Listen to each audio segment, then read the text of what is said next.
miles?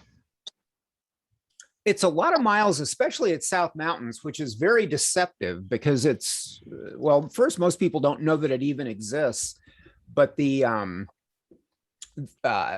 it doesn't get above 3,000 feet, but boy, it is all up and down there. So you're in for a good time.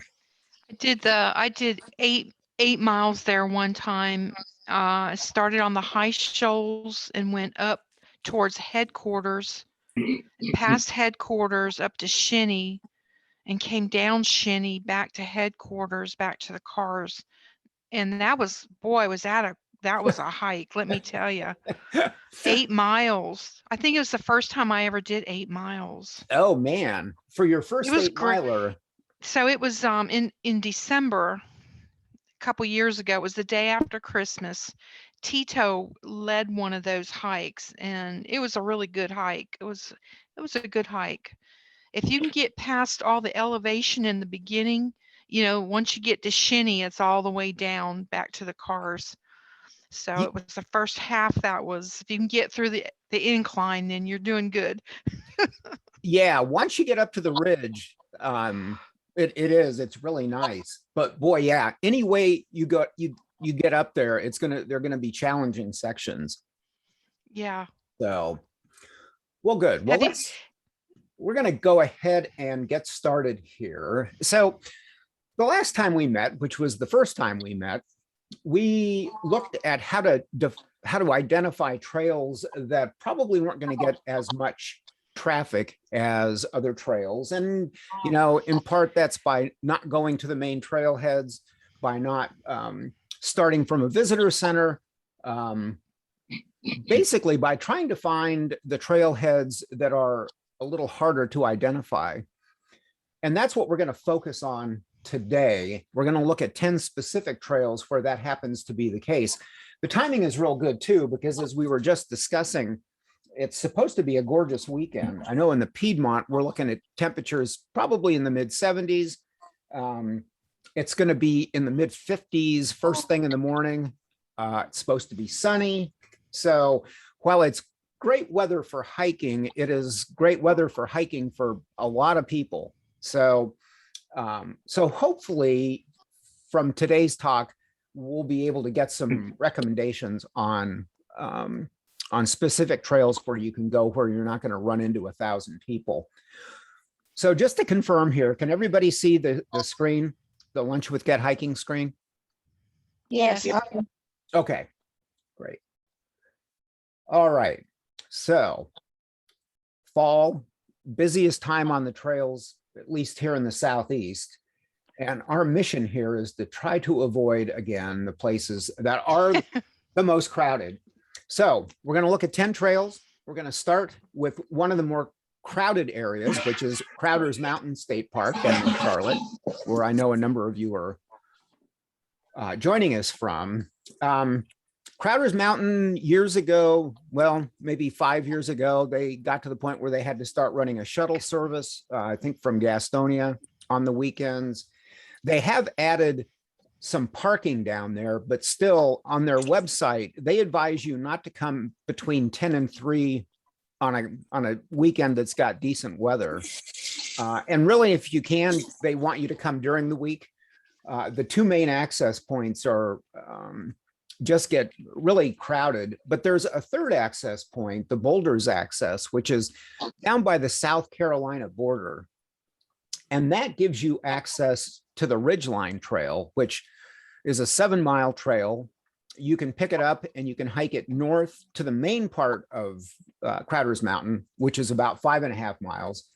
Or you can hike it south into South Carolina. And if you go that direction, there's more hiking in South Carolina at Kings Mountain State Park, and also at the Kings Mountain, the military national park down there. So good options there, especially if you like doing a long hike, but you aren't crazy about having to start out and getting through the masses to get to the parts of a trail where you're not going to find as many people. The other thing that I like about this, the Boulders access, is that it was created primarily for climbers, for bouldering. So on a nice weekend, you're likely to see some people, some climbers that are going to be climbing. And the boulders part of it is real close to the parking area. So you can kind of check that out, and then you can hit the trail. The trail going south is, excuse me, is pretty flat. If you head north, you get the ridgeline effect, which is really nice. It's pretty quiet. There's a couple of road crossings, but real nice stretch of trail. And again, especially nice if you're trying to avoid people. One other advantage to this trailhead is, while it is an actual trailhead, it doesn't get as crowded, and it does have restrooms, which is a high priority for a lot of people I have found showing up for group hikes. So a lot to recommend the boulders access at Crowder's Mountain. Joe, can I ask a real quick question? Sure. Have you found when you're hiking these trails that are less traveled, less people, does that increase the chances of running into a bear? Well, not on the trails that we're talking about, because most of these, I think all but one is in the Piedmont. And while it's possible, I mean, we have bears wander through the triangle about every 5 years. But as long as if you are on a trail like that and you're hiking alone, if you are concerned about that, make sure that you have some sort of noise making with you. And if that's bear bells, which is kind of the common thing in the West when people are hiking in grizzly country, then you want to do that. Because if you run into a bear, if you're lucky enough to run into a bear, it's because they didn't hear you coming. And as soon as they get sight of you or wind of you, they'll take off in the opposite direction. So yeah, so your chances of seeing wildlife are better in an area that doesn't have as many people. So basically that's a good thing. But if you are concerned about bears, I think there's only one trail that we're going to talk about where that might be a concern.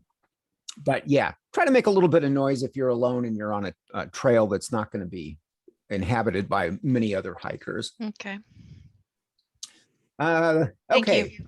Hanging Rock State Park. So Hanging Rock, I think 2 weeks ago, they had to close the upper lot. There's actually two sizable upper lots. And the problem is, from that upper lot, you can hike to Hanging Rock, which is the main attraction. And you can also hit two waterfalls within about a half mile. So a lot of people go up there, and it gets so crowded in the fall. It gets good early color because of the elevation. It's at about 2,500 feet. So it's a very popular spot. That's why I like to go in at the Torrey's Den access, which is on the kind of the south side of the park. The nice thing about that trail is you can get up to Torrey's Den itself, which is a little cave. And the picture on the left shows there's a couple that's sitting just outside of the cave. And it's a cave that goes in, what, maybe 25 feet. It's not a huge cave, but it's kind of cool. And there is a small waterfall nearby. But the other thing is you can get good access to Moore's Knob from there as well. It's about a 2.4 mile hike. And it's a strenuous hike, but it's a hike that is going to, that'll get you up to the top without seeing too many people. And really, Moore's Knob probably gets maybe a fifth the number of people as Hanging Rock. And I think the view is probably better from up there. And one of the reasons I don't like going up to Hanging Rock is there's so many people, and there's so many places where people can get into trouble, especially people who aren't paying attention, which seems to be a trademark of a lot of the folks that go up to the top of Hanging Rock. Moore's Knob, on the other hand, it takes some effort to get to. And it's just a great place to hang out when you get up to the top. The photo on the right is taken from an observation tower that's up at the top. And you get this great view. It's a 360 view, but it's really nice. You can see up to the mountains in Virginia. You can see west to the Blue Ridge.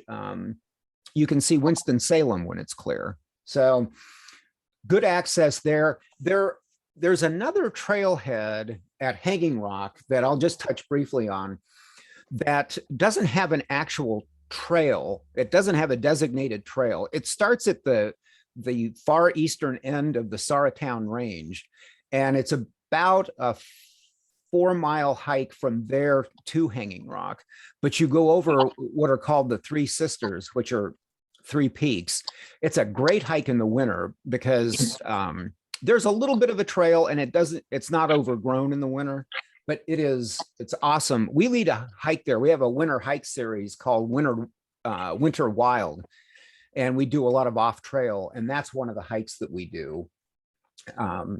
And that is one that the Mountains to Sea Trail will be taking that route. It's not officially part of that route yet, but they are working on it, and that's where the Mountains to Sea Trail will eventually come across. But for the time being, Torrey's Den is easy to find and gives you good access to a part of the park that has great views and not a lot of people go to. So looking in the opposite direction, we're going to the coastal plain down to Jones Lake State Park, which I find to be a real gem, especially in cold weather. I like to go down there at least once a winter.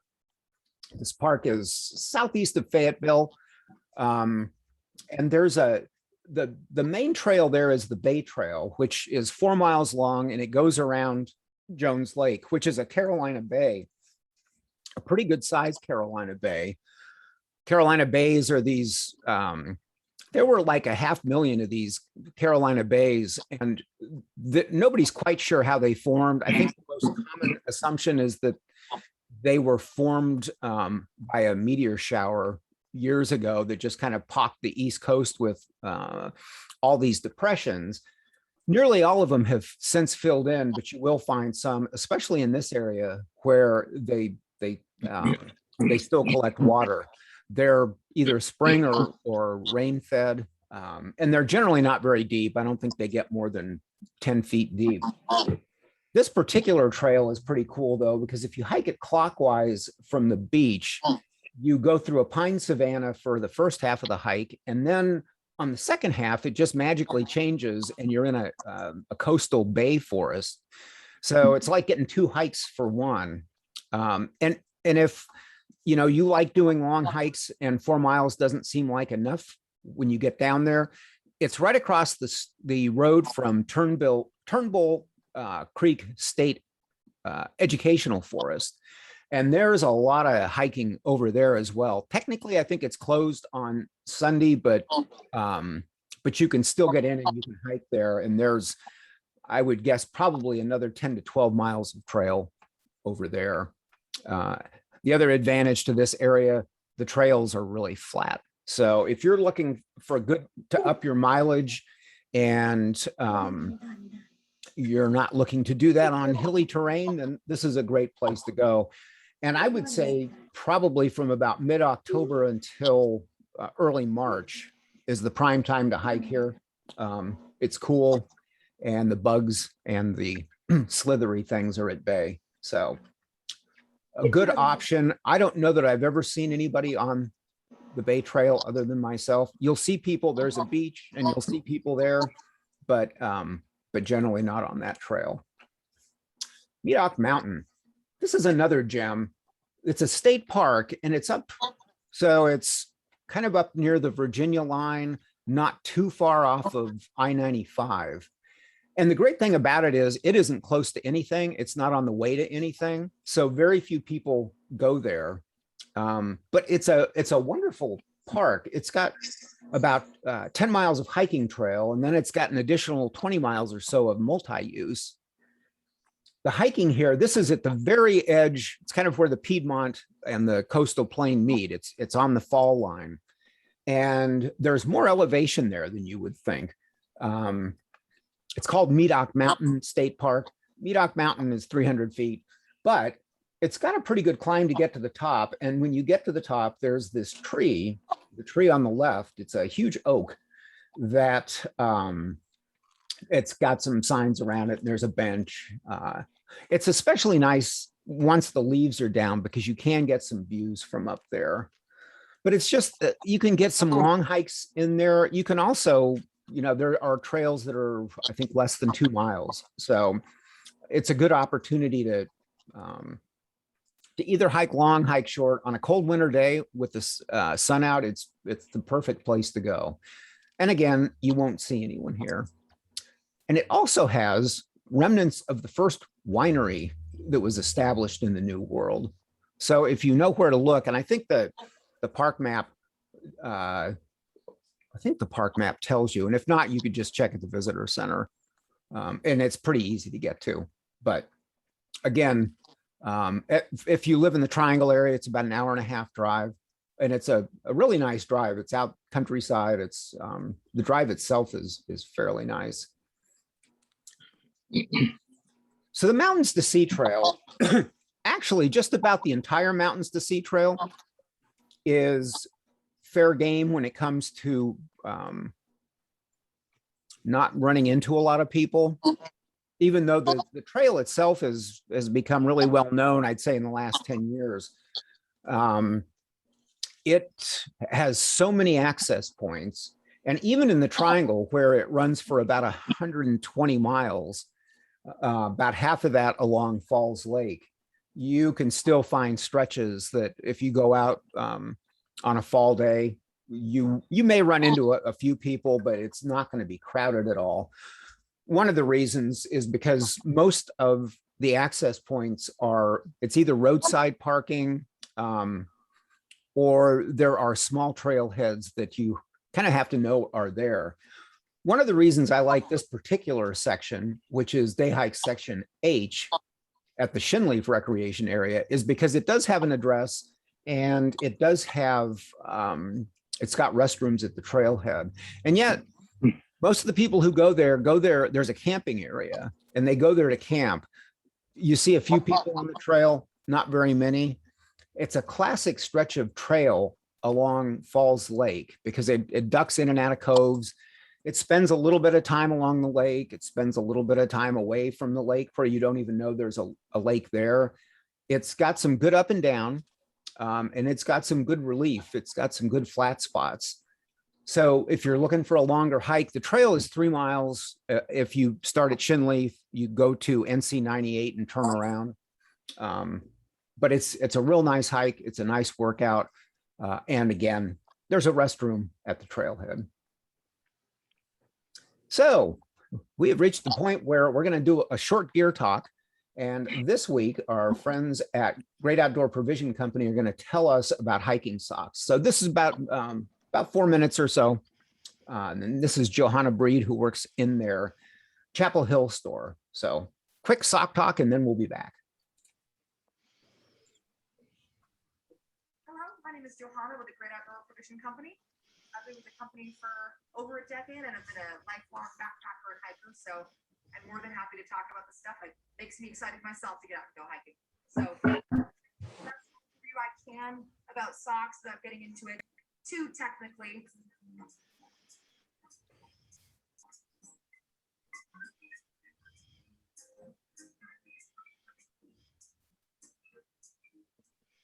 So what's great about the socks that we have here is primarily our stock is merino wool socks. We have a few options that are a Cool Max material, but the key is that they're all quick drying materials. You don't want to hike in cotton socks because once they get wet, they stay wet, they stay soggy, they don't have enough puff, you get blisters, so you want to avoid that. The packaging that you may see on socks can be a little bit misleading. Sometimes they'll say hike, sometimes they'll say trail, sometimes they'll say sport, sometimes they'll say run. That's a little bit of a loose guide, but the more important thing is the height of the sock up on your leg, which is kind of a personal choice, and the thickness of them. So when you're shopping for socks, put your hands in there and feel how they feel. So the more sophisticated socks that are designed for hiking or just anything where you're gonna be putting out a lot of sweat over a long period of time have these panels in them. Let me find one that's a good example. So here we can have a look at this. So it's thicker in the heel and in the toe. You can pull it out. It's thicker in the heel and in the toe area than it is through the top of the foot here, because those areas are the high friction areas where you're gonna be more likely to get blisters. And so you want a lot of puffiness in there, separated from the material inside the shoe, okay? Now, anything that's really thick is good because it can absorb a lot of sweat. I know that might sound gross, but that's the nature of the beast. So if you're hiking all day and you have a very thin sock, it's gonna reach its saturation point pretty quickly. So even though it might be a little bit cooler because it's not as thick, it won't handle your sweat as much. So you do need to get something a little bit thicker. Is a personal choice. This is one of the thicker ones, but you can get something that has the same paneling with concentration here and here. It is a little bit thinner all over. So if you come in here and shop for these socks, we're happy to take them out of the package and you can try them on and see how they feel. Socks. Thickness up the leg. So if you look at this one, you can see that's just above the ankles. This particular style does a good job giving you thickness right there to prevent it from sliding underneath your foot, because no one likes that. You want your sock to stay up on your foot. So you can do something really low like that if you want to. That's perfectly fine. If you want to do something a little bit taller, you could do one of these. This is called a quarter crew. It comes up a little thicker, a little higher on your leg, which is fine. Or you can do something that's a crew sock, like this one. That's going to come up quite a bit higher on your leg. So the higher socks are going to keep out the dirt and debris from getting inside your shoe, which is an important thing to think about.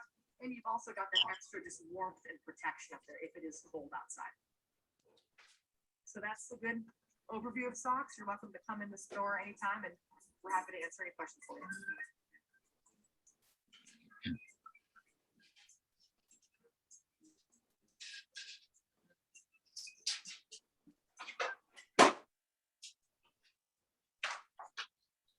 So I remember you go into a store in the mid 90s and ask for,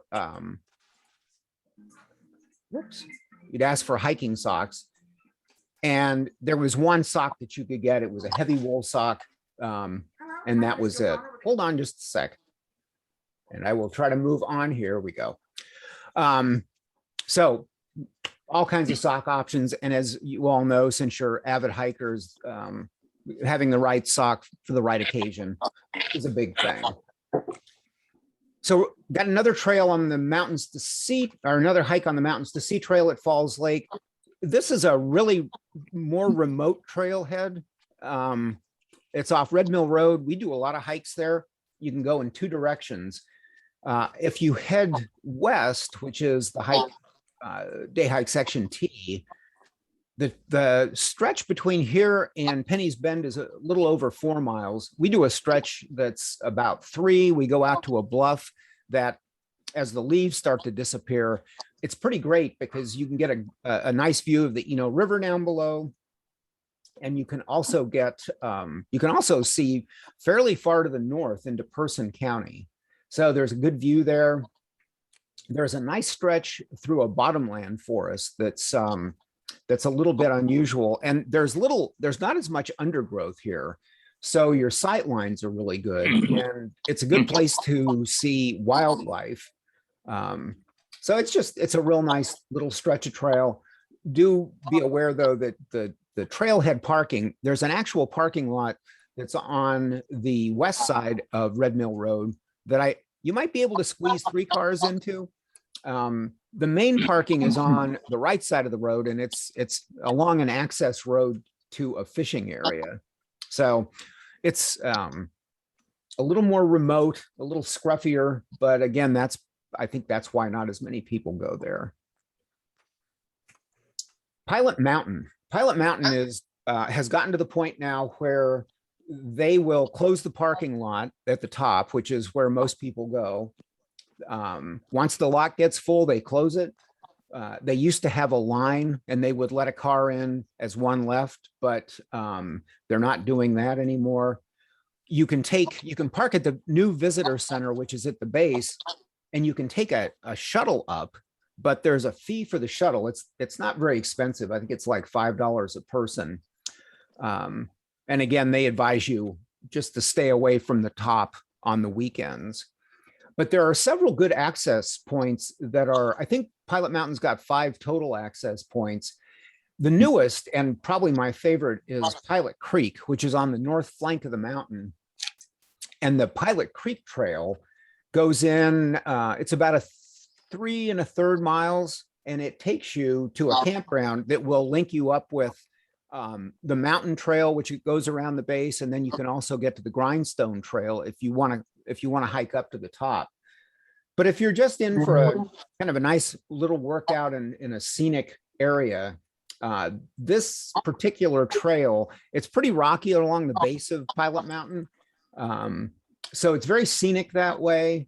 It's not particularly challenging, although when you're hiking out, you are going uphill. So the hike back is going to be a little bit easier.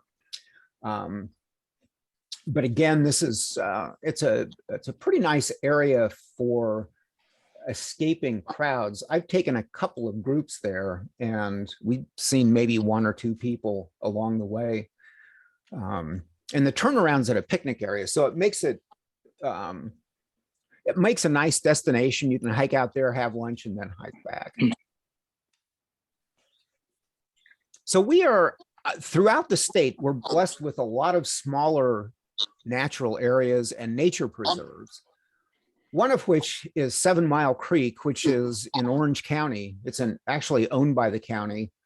It's not very big. I think it's less than 100 acres, and it doesn't have a lot of trail. It's got about 1.5 miles total, at least what you can do in a loop that goes around the perimeter. But it also is going to be part of the Mountains to Sea Trail, which will run from near Saxapahaw along Cane Creek for the most part up to Occoneechee Mountain. So you get a chance to hike a little bit of that right now. And it's just, if you've got people who aren't really sold on hiking, but you want to introduce them, this is the kind of place that you want to take them. The trails here are in great shape. They're not rocky and rooty like a lot of the trails that we hike. The forest is gorgeous. There's a really nice stretch down by the creek. If you can go after a rain while the creek is running, it's especially nice.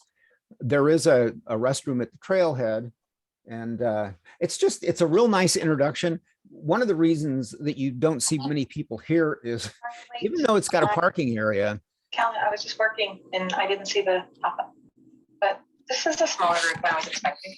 So it's Okay. It's been quiet. Yeah, we're waiting on them. Waiting on our D4 colleagues. So yeah, it's just and you can find these all over the place, these little natural areas. There are land trusts that have preserves all over. The Triangle Land Conservancy, the Catawba down near Charlotte, and these generally are a lot less, you'll find a lot fewer people. Shallow Ford Natural Area, which is, well, it's north of Elon, which is near Burlington. It's along the Haw River. It's just this really nice little trail network. There's four trails. You can connect them together for a total of 5 miles. You can do shorter options. And it's fairly flat. There's some really nice forest in through here. There's backcountry camping. There's an access for canoes. And again, it's one of these places where you just don't find many people. It's part of the Mountains to Sea Trail, and it's also part of the Haw River Trail, which I think right now has about 20 total miles. There's a stretch that's just downstream near Glencoe, that's also very nice. This is a little bit more remote and it's all natural, and just a pretty swell area to explore. And it's kind of between the triangle and the triad, so the access is pretty easy.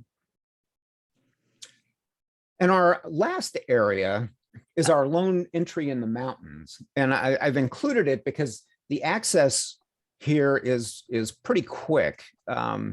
Well, especially if you live in the triad, but if you're looking at a mountain hike and you live either in the triad or the triangle, this is about the closest mountain-like experience that you're going to get. Dotton Park on the Blue Ridge Parkway, it's got about 30 miles of trail total. Most people access the trail from the parkway, but there's an access that's at the base. It's the Long Bottom Road access. And from there, you got several options. So you can hike up Grassy Gap. You can take it for about a little over 1.1 miles up to this primitive camping area. And it's kind of a fork where 2 other trails come in. But it's a really nice area. You get to hike along the creek. It's flat, so it's a pretty easy hike. Now, if you want to extend that, you can continue to hike up the trail to the Caudell Cabin. It gets a little steeper going up through there, but you continue to follow the creek. There are several crossings, so you might not want to hike it if there's been a good rain recently. The crossings are I think the first one, they're all rock hop crossings. The first one is maybe a little bit challenging, but after that they get progressively easier. And then you get up to the cabin, which is where it's this 1-room cabin where a family of 13 once lived. And the whole history of that area is pretty interesting. There was a flood that came through in, I think, 1918 that pretty much wiped out this entire Basin Cove community.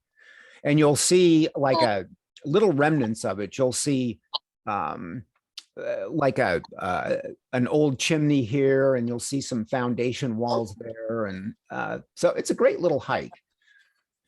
One of the things I like most about this area, though, is that there are 4 trails that you can take that will take you up to the top.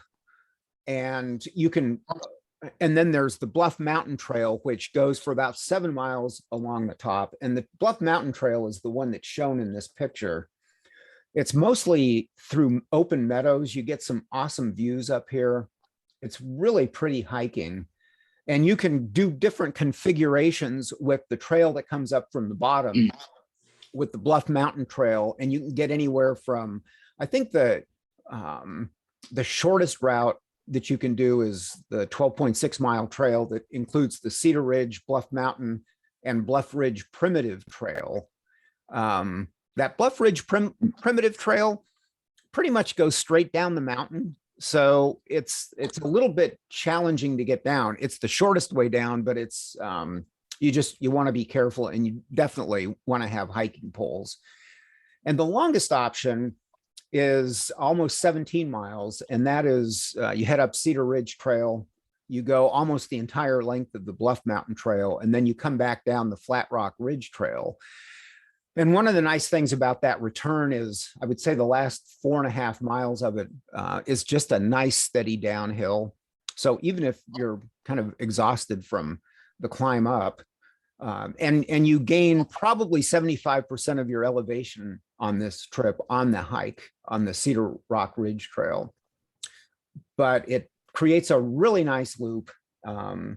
It's the kind of hike that, you know, if it's a goal hike, if you're looking at doing one long hike in the fall, a long hike where you like a little bit of alone time, this is it.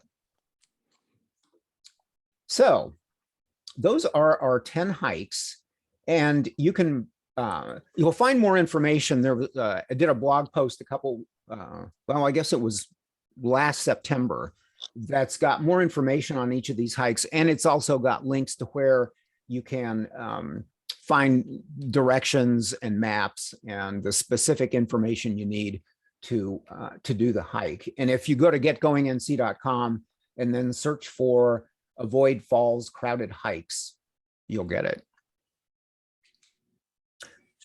So that's it from my end. You guys have any questions?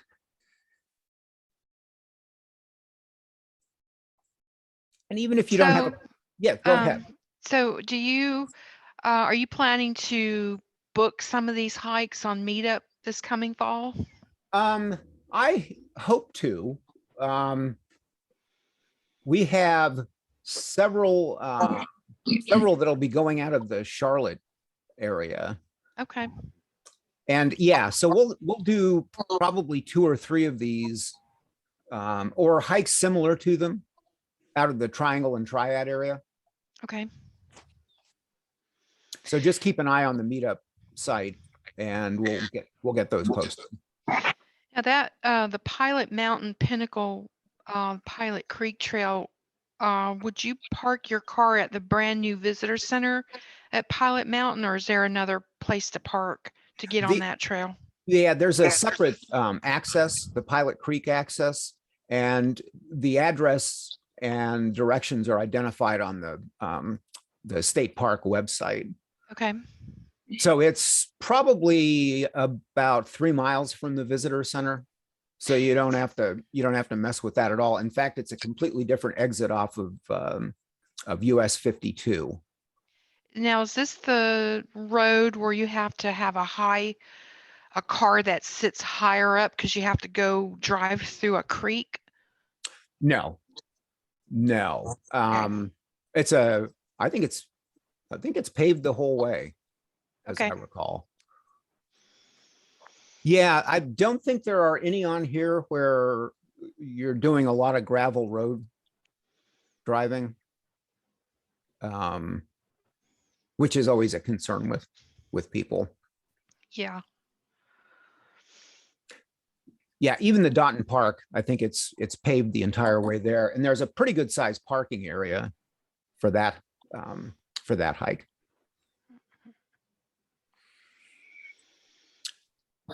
Any other questions? So the next time we meet, which is in 2 weeks, we're going to talk about fall color and where to find it in the Piedmont. And I'm hoping to have somebody from state parks on. State parks used to have this pretty great service that they had on their webpage where each park would update the current status on a weekly basis of what fall color was like at the park. And I don't think they're doing it this year, but I'm going to see if we can find somebody who's familiar with the system and can kind of give us some tips on what to look for and where to look for it. So again, that'll be on Thursday, October 14th. So thanks for everybody coming along. And thank you very much. Well, Yes, thank you, Yeah, Daryl. appreciate it. Thank you. well, good. And if you ever have any questions about where to go, feel free to drop me an email and I'll try to answer you. So till we meet again in 2 weeks, have fun. Have a And great we'll see day. All you right. then. Thank you. Bye. Thanks, Joe. All right. Thanks, Joe. All right.